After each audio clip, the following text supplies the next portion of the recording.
Distinguished heads of state and government, esteemed representatives, Madam President, both the international community and the United Nations are going through a historical test.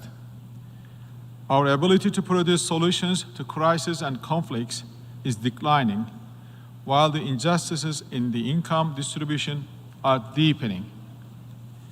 Global inequality and injustice prepare the ground for extremism and failing states. Hatred against Islam and xenophobia, in their turn, gain strength on this fertile ground. The imbalances are constantly growing, be it in nature, economy, income distribution, as well as social and political spheres. Unfortunately, the United Nations cannot display the leadership that it should in the face of ever-growing threats against humanity. Today, we need an effective structure that will produce common solutions to our global problems, that will uphold hope against despair, prosperity against poverty, justice against injustice, and peace against violence. We need a more just, inclusive, and effective multilateral model.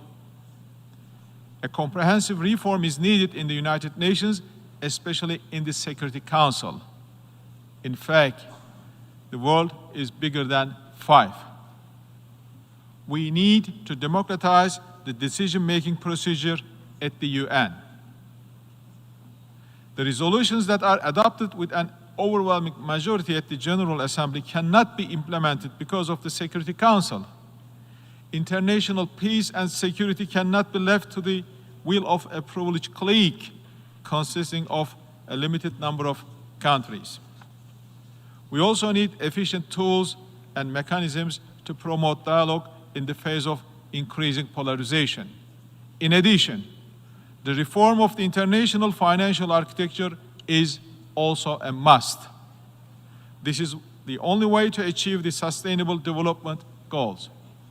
To pursue these objectives, we will continue to work and voice our views on every platform.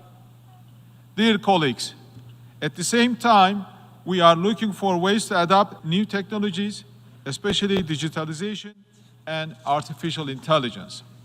In this context, we welcome the adoption of the Global Digital Compact, which is one of the fundamental components of the Pact for the Future. We expect the international community to increase its support to the United Nations Technology Bank, hosted by Turkey, in its critical task of closing the digital gap between developed countries and the least developed countries. The success of today's summit is a test that will reaffirm our determination to rebuild trust in the multilateral system. The Pact for the Future will shape our joint commitments towards a common world vision.